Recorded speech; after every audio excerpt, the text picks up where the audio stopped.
Pronti? 1, 2, 3. È valido il secondo segnale, c'è breve errore di Zagor MTT. Numero 2 Attila Ross, squalificato. Vediamo per il comando. Numero 10 Aladin Bar, Zito squalificato. Numero 7 Azmut Griff, squalificato. È passato in vantaggio, Zagor MTT si è ripreso dall'incertezza iniziale e va a chiedere e a ottenere strada in meno di 400 metri. Il favorito guida nei confronti di Over Air Limit, che ha superato Zito Mo. Poi indietro vediamo il numero 8 Assia Luis, poi Alice Trio e il resto dei concorrenti. Eliminato anche Aladin Bar. 45-1 per i primi 600 di gara, con Zagor MTT che conduce, Over Air Limit in scia, poi Zito Mo, Assia Luis, Alice Trio e via via tutti gli altri. Se ne vanno gli 800 iniziali, completati nell'ordine del 1 minuto e 4 decimi. Quindi tiene andatura comunque sostenuta il battistrada. Nella scia c'è sempre Over Air Limit, poi Zito Mo.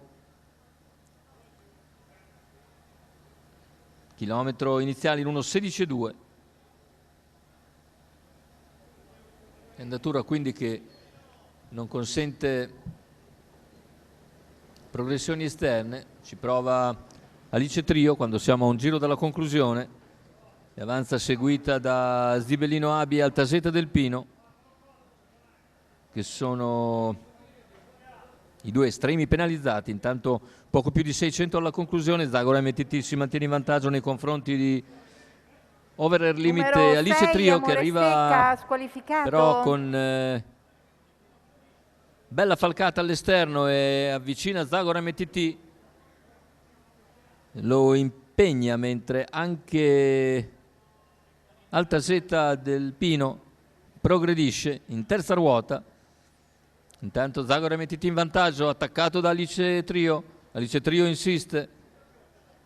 Completamento della piegata con Alice Trio che va ad impegnare nuovamente Zagor MTT, che prova a ripartire lungo la corda. Poi c'è ancora Over Air Limit finale con Zagor MTT, Alice Trio, quindi Altaseta sul palo. Forse Zagor riesce a salvare ancora qualcosa, ma sono veramente vicini Zagor MTT e Alice Trio in una foto probabilmente molto stretta. 1:16,2 ragguaglio conclusivo preso allo start, naturalmente 15 a chiudere.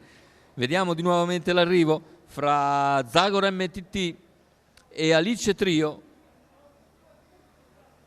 Vediamo il rallenti che ci viene mostrato e Zagor MTT salva ancora qualcosa dal bel finale di Alice Trio, che si fa comunque un ultimo giro scoperto molto intenso. E al terzo posto finisce Altaseta del Pino, che era uno dei due estremi penalizzati. Corre molto bene a sua volta. Ma Zagor MTT, nonostante un breve errore iniziale, la porta ancora a casa, confermando l'eccellente momento di forma. Francesco Pettinari in sediolo, Lorenzo Baldi al training. Zagor MTT.